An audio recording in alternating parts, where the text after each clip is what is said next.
ജബ് ഗാന്ധിജി കി ഗടി ചോരി ചലി ഗയി എന്ന ലെസണിലെ കുറച്ച് വർക്ക്ഷീറ്റ്സുമായിട്ടാണ് ഞാൻ ഇന്ന് വന്നിട്ടുള്ളത്. അപ്പോൾ നമുക്ക് വീഡിയോയിലേക്ക് പോകാം. ആദ്യത്തെ വർക്ക്ഷീറ്റ് നോക്കാം. കാര്യപത്രക് 1 താലിക കി പൂർത്തി കരേ. ഈ ടേബിൾ ഫിൽ ചെയ്യാനാണ്. ബ്രാക്കറ്റിൽ കുറച്ച് വേർഡ്സ് കൊടുത്തിട്ടുണ്ട്. മാംസാഹാരി, ഫർഷ് പർ ബാറ്റ്കർ, ദൂത്. മാംസാഹാരി എന്ന് പറഞ്ഞാൽ നോൺ വെജിറ്റേറിയൻ, ഫർഷ് പർ ബാറ്റ്കർ എന്ന് പറഞ്ഞാൽ നിലത്തിരുന്നു കൊണ്ട്, ദൂത് എന്ന് പറഞ്ഞാൽ മിൽക്ക്, പാല്. ഈ ടേബിളിന്റെ ഫസ്റ്റ് ബോക്സിൽ കൊടുത്തിട്ടുണ്ട് ചായ് പിയേങ്കെ, സെക്കൻഡ് ബോക്സിൽ യാ എന്ന് കൊടുത്തിട്ടുണ്ട്. യാന്റെ അർത്ഥം ഓർ എന്നാണ്. ചായ് പിയേങ്കെ എന്ന് പറഞ്ഞാൽ ചായ കുടിക്കുമോ. ചായ കുടിക്കുമോ അല്ലെങ്കിൽ എന്തെന്നാണ് പറഞ്ഞിട്ടുള്ളത്, എന്ത് കുടിക്കുമോ എന്നാണ് ചോദിച്ചിട്ടുള്ളത്. ദൂത് അല്ലേ, മിൽക്ക്. അപ്പോൾ ചായ് പിയേങ്കെ യാ ദൂത്, ദൂത് എന്നാണ് ഫസ്റ്റ് ബോക്സിൽ എഴുതേണ്ടത്. ഫസ്റ്റ് ബോക്സിന് നേർക്കുള്ള ബോക്സിൽ എഴുതേണ്ടത്. അടുത്തത് ശാകാഹാരി ഹേ, വെജിറ്റേറിയൻ ആണ്. യാ അല്ലെങ്കിൽ വെജിറ്റേറിയൻ ആണ്, അല്ലെങ്കിൽ നമ്മൾ എന്താണ് ഈ ലെസണിൽ പഠിച്ചിട്ടുള്ളത്, അല്ലെങ്കിൽ നോൺ വെജിറ്റേറിയൻ ആണ് അല്ലേ. അപ്പോൾ ശാകാഹാരി ഹേ യാ മാംസാഹാരി, മാംസാഹാരി എന്നാണ് ശാകാഹാരിയുടെ നേർക്കുള്ള ബോക്സിൽ എഴുതേണ്ടത്. അടുത്തത് കുർസി മേസ് പർ ബാറ്റ്കർ നാശ്ത കരേങ്കെ യാ, ഡൈനിങ് ടേബിളിൽ ഇരുന്ന് ഭക്ഷണം കഴിക്കുമോ അല്ലെങ്കിൽ ഫർഷ് പർ ബാറ്റ്കർ, നിലത്തിരുന്നു കൊണ്ടോ. അടുത്തത് കാര്യപത്രക് 2 വാക്യകോ ആകെ ബഡായി. വേർഡ് പിരമിഡ് പോലെയാണ് അല്ലേ, സെന്റൻസുകളെ മുന്നോട്ട് കൊണ്ടുപോവുക. അടുത്ത ആദ്യത്തേത് അബ് ശുരു ഹോ ഗയി, ഇപ്പോൾ തുടങ്ങി അല്ലെങ്കിൽ ഇപ്പോൾ ആരംഭിച്ചു. ലാസ്റ്റ് സെന്റൻസും കൊടുത്തിട്ടുണ്ട് അല്ലേ. അബ് വായസ്രായ് ഭവൻ മേ ചായ് പാർട്ടി കി ഭാരി തയ്യാറിയാ ശുരു ഹോ ഗയി, ഇപ്പോൾ വായസ്രായുടെ വീട്ടിൽ ചായ് പാർട്ടിക്ക്, അതായത് ടീ പാർട്ടിക്കുള്ള ഒരുക്കങ്ങളെല്ലാം തുടങ്ങിക്കഴിഞ്ഞു. അപ്പോൾ ഇനി അതിൻ്റെ ഇടയിലുള്ള സെന്റൻസസ് ആണ് നമ്മൾ ക്രിയേറ്റ് ചെയ്യേണ്ടത്. അബ് ശുരു ഹോ ഗയി കഴിഞ്ഞിട്ട് അബ് തയ്യാറിയാ ശുരു ഹോ ഗയി എന്ന് വേണം എഴുതാൻ. അബ് വായസ്രായ് ഭവൻ മേ ചായ് പാർട്ടിക്ക് ഭാരി തയ്യാറിയാന്നില്ലേ, അപ്പോൾ അബ് തയ്യാറിയ ശുരു ഹോ ഗയി എന്ന് വേണം രണ്ടാമത്തെ കോളത്തിൽ എഴുതാൻ.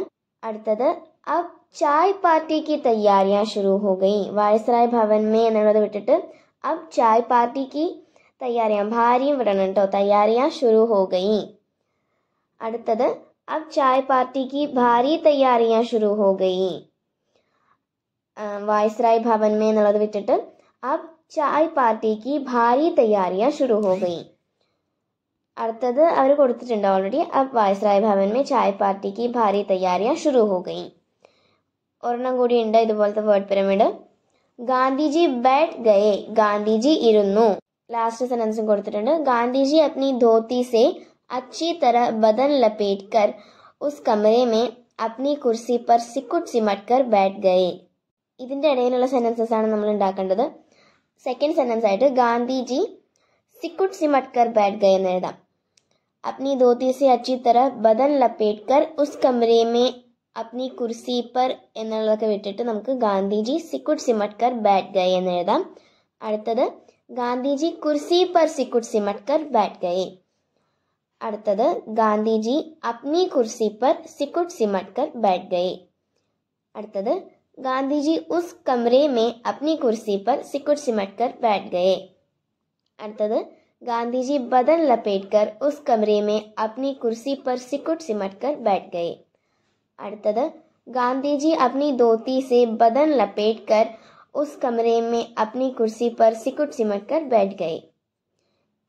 ലാസ്റ്റ് അവർ കൊടുത്തിട്ടുണ്ട് ഗാന്ധിജി അപ്നി ധോത്തി സെ അച്ഛി തര ബദൻ ലപേറ്റ് കർ ഉസ് കമരെ മേ അപ്നി കുർസി പർ സിക്കുട്ട് സിമട്ട് കർ ബാറ്റ് ഗയേ. അടുത്തത് കാര്യപത്രക് 3 സംബന്ധ് പഹചാനെ മിലാൻ കരേ. ഈ സെന്റൻസുകൾ തമ്മിലുള്ള ബന്ധം മനസ്സിലാക്കിക്കൊണ്ട് മാച്ച് ചെയ്യുക. ആദ്യത്തേത് വായിക്കാം. റൂം കൂളർ ബന്ദ് കർവാന, അതിൻ്റെ സൈഡിലുള്ള ബോക്സിൽ ഹിന്ദുസ്ഥാൻ വാലെ അപ്നി മെഹനത് കി ഖാത്തെ ഹെ എന്ന് കൊടുത്തിട്ടുണ്ട്. അപ്പോൾ നമുക്കിതിൽ നിന്ന് മനസ്സിലാക്കാൻ കഴിയുന്നത് ആദ്യത്തേത് ഗാന്ധിജിയുടെ ചില സിറ്റുവേഷൻസിലുള്ള പെരുമാറ്റമും സൈഡിലുള്ളത് ലേഖകന്റെ എക്സ്പ്ലനേഷനുമാണ്. നമ്മുടെ ടെക്സ്റ്റ് ബുക്കിൽ ഇതേപോലെ ഒരു ആക്ടിവിറ്റി ഉണ്ടായിരുന്നു അല്ലേ. അപ്പോൾ റൂം കൂളർ ബന്ദ് കർവാന എന്നതിന് ലേഖകൻ എങ്ങനെയാണ് വിശദീകരിച്ചിരിക്കുന്നത്? ഹിന്ദുസ്ഥാൻ പർ ഹുക്കുമത് കർണ ആസാൻ നഹി, അങ്ങനെയല്ലേ. AC റൂംസിലിരുന്ന് ഇന്ത്യ ഭരിക്കാൻ സാധിക്കില്ല എന്നല്ലേ ലേഖകൻ കൊടുത്തിട്ടുള്ളത്. അപ്പോൾ ഹിന്ദുസ്ഥാൻ പർ ഹുക്കുമത് കർണ ആസാൻ നഹി എന്നാണ് ഇതിൻ്റെ നേർക്ക് വരേണ്ടത്. അടുത്തത് ഘടി ഖോ ജാനെ കി ബാത് കോ ബടാ ചടാന. വാച്ച് മോഷ്ടിക്കപ്പെട്ട കാര്യത്തിനെ വളരെ പെരുപ്പിച്ച് പറയുക. അതെന്തുകൊണ്ടാണ്? ബ്രിട്ടീഷ് രാജ്യം വളരെ നല്ലതാണെന്ന് ബ്രിട്ടീഷുകാർ പറയുന്നു അല്ലേ. പക്ഷെ ആ രാജ്യത്ത് ഗാന്ധിജിയുടെ വാച്ച് പോലും സുരക്ഷിതമല്ല എന്ന് കാണിക്കാൻ വേണ്ടിയിട്ടാണ്.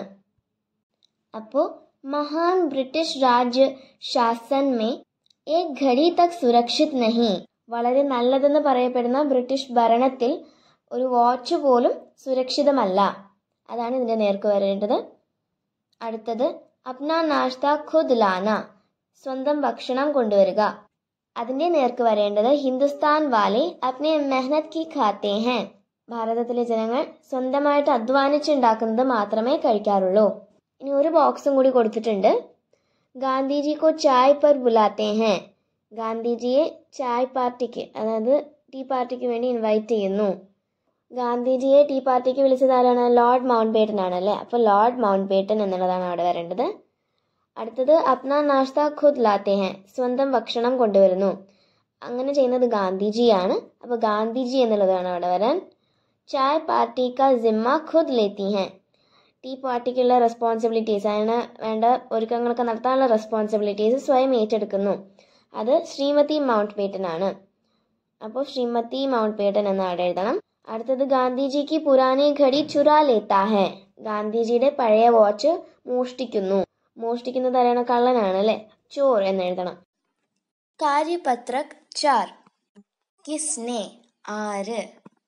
ബ്രാക്കറ്റിൽ നമുക്ക് കുറച്ച് വേർഡ്സ് കൊടുത്തിട്ടുണ്ട്. ഗാന്ധിജിനെ, ലോർഡ് മൗണ്ട് ബേട്ടനെ, ചോറിനെ, ശ്രീമതി ലോർഡ് മൗണ്ട് ബേട്ടനെ. താഴെ കുറച്ച് സെന്റൻസസും കൊടുത്തിട്ടുണ്ട്. ഗാന്ധിജി കോ ചായ് പർ ബുലായ. ഗാന്ധിജിയെ ടീ പാർട്ടിക്ക് ക്ഷണിച്ചു, ചായ കുടിക്കാൻ ക്ഷണിച്ചു. ആരാണത് ചെയ്തത്? ലോർഡ് മൗണ്ട് ബേട്ടൻ ആണല്ലേ. അപ്പോൾ ഇതിൻ്റെ നേരെയുള്ള ഈ ഒരു ബോക്സിൽ ലോർഡ് മൗണ്ട് ബേട്ടനെ എന്ന് എഴുതണം. അടുത്തത് ഗാന്ധിജിക്ക് ഘടി ചുരാലി. ഗാന്ധിജിയുടെ വാച്ച് മോഷ്ടിച്ചു. അത് കള്ളനാണല്ലേ ചെയ്തത്. അപ്പോൾ ചോറിനെ എന്ന് എഴുതണം. അടുത്തത് ചായ് പാർട്ടി കാ സാരാ ജിമ്മ ഖുദ് ലേ ലിയ. ചായ് പാർട്ടി, അതായത് ടീ പാർട്ടിയുടെ എല്ലാ ഉത്തരവാദിത്തങ്ങളും സ്വയം ഏറ്റെടുത്തു. ശ്രീമതി ലോർഡ് മൗണ്ട് ബേട്ടൻ ആണ് അങ്ങനെ ചെയ്തത്. ശ്രീമതി ലോർഡ് മൗണ്ട് ബേട്ടനെ എന്ന് എഴുതണം. അടുത്തത് ഘടി ഖോനെ കി ബാത് ബടാ ചടാക്കർ കഹ. വാച്ച് മോഷ്ടിക്കപ്പെട്ട കാര്യം പെരുപ്പിച്ച് പറഞ്ഞു. അത് ഗാന്ധിജിയാണല്ലേ ചെയ്തത്. അപ്പോൾ ഗാന്ധിജിനെ. അടുത്തത് കാര്യപത്രക് 5. ബ്രാക്കറ്റിൽ കുറച്ച് വേർഡ്സ് കൊടുത്തിട്ടുണ്ട്. കമറ, ഘടി, മോക്ക, കിതാബ്, ഹത്ത, രുചി, കിസ്സ, അക്ഷർ, ജനത. താഴെ 3 ബോക്സസും കൊടുത്തിട്ടുണ്ട്. വിശേഷൺ, സംജ്ഞ, വാക്യാംശ്.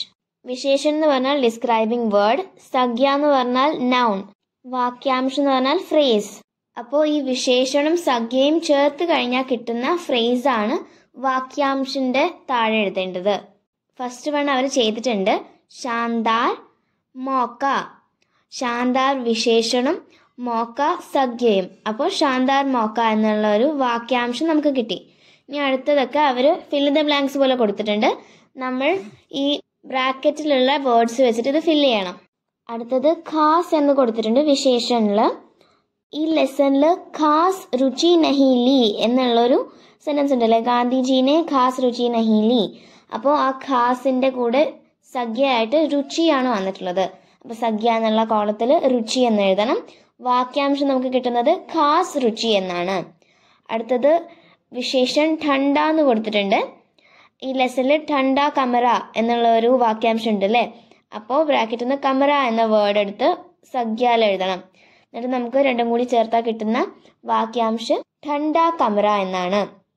അടുത്തത് പുരാനി എന്ന് കൊടുത്തിട്ടുണ്ട് വിശേഷൻ. അതിൻ്റെ സംജ്ഞ ഘടിയാണ്. പുരാനി ഘടി എന്ന ലെസണിൽ കൊടുത്തിട്ടില്ലേ. അപ്പോൾ ബ്രാക്കറ്റിൽ നിന്ന് ഘടി എടുത്തെഴുതണം സംജ്ഞയുടെ താഴെ. എന്നിട്ട് രണ്ടും ചേർത്താൽ നമുക്ക് കിട്ടുന്നത് പുരാനി ഘടി എന്ന വാക്യാംശമാണ്. അടുത്തത് ബഡേ എന്ന് കൊടുത്തിട്ടുണ്ട് വിശേഷൻ. ബഡേ ബഡേ അക്ഷരോമേ എന്ന ഒരു വാക്യാംശം നമ്മുടെ ടെക്സ്റ്റിലുണ്ട് അല്ലേ. അപ്പോൾ അക്ഷർ എന്നുള്ള വേർഡ് ബ്രാക്കറ്റിൽ നിന്ന് എടുത്തെഴുതണം. അപ്പോൾ ബഡേ വിശേഷൻ സംജ്ഞയുടെ താഴെ അക്ഷരം എഴുതണം. രണ്ടും ചേർത്താൽ കിട്ടുന്നത് ബഡേ അക്ഷർ എന്ന വാക്യാംശമാണ്. അടുത്തത് ഗരീബ് എന്ന് കൊടുത്തിട്ടുണ്ട്. ഗരീബ് ജനത എന്നുള്ള വാക്യാംശം ടെക്സ്റ്റിലുണ്ട് അല്ലേ. അപ്പോൾ ബ്രാക്കറ്റിൽ നിന്ന് ജനത എടുത്തെഴുതണം. സംഖ്യയുടെ താഴെ നമുക്ക് കിട്ടുന്ന വാക്യാംശ് ഗരീബ് ജനത എന്നാണ്. അടുത്തത് മസേദാർ എന്ന് കൊടുത്തിട്ടുണ്ട്.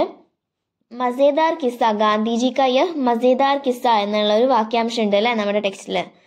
അപ്പോൾ കിസ്സ എന്നുള്ള വേർഡ് സംഖ്യയുടെ താഴെ എഴുതണം. രണ്ടും ചേർത്ത് നമുക്ക് കിട്ടുന്നത് മസേദാർ കിസ്സ എന്ന വാക്യാംശമാണ്. അടുത്തത് വിശേഷൻ അച്ചി എന്ന് കൊടുത്തിട്ടുണ്ട്. അച്ചി കിതാബ് ഹെ എന്നുള്ളൊരു വാക്യാംശം ഉണ്ട് അല്ലേ. അപ്പോൾ കിതാബ് എന്നുള്ളത് സംഖ്യയുടെ താഴെ എഴുതണം. നമുക്ക് രണ്ടും ചേർത്താൽ കിട്ടുന്ന വാക്യാംശ് അച്ചി കിതാബ് എന്നാണ്. അത് വാക്യാംശിൻ്റെ അടിയിൽ എഴുതണം. അടുത്തത് വിശേഷൻ ടൂട്ട എന്ന് കൊടുത്തിട്ടുണ്ട്. അവസാനം നമുക്ക് ബാക്കി വരുന്ന ഒരേ ഒരു വേർഡ് ബ്രാക്കറ്റിലുള്ളത് ഹത്ത എന്നുള്ളതാണ്. ടൂട്ട ഹത്ത, ചമ്മച്ചിൻ്റെ ടൂട്ട ഹത്ത എന്നുള്ള വാക്യാംശമൊക്കെ ടെക്സ്റ്റിലുള്ളതാണ് അല്ലേ. അപ്പോൾ ഹത്ത എന്നുള്ളത് സംഖ്യയുടെ താഴെ എഴുതണം. നമുക്ക് കിട്ടുന്ന വാക്യാംശ് ടൂട്ട ഹത്ത എന്നാണ്. നെക്സ്റ്റ് ലെസനുമായി ഞാൻ അടുത്ത വീഡിയോയിൽ വരും വരെ ബൈ. സ്നേഹപൂർവ്വം മാളവിക.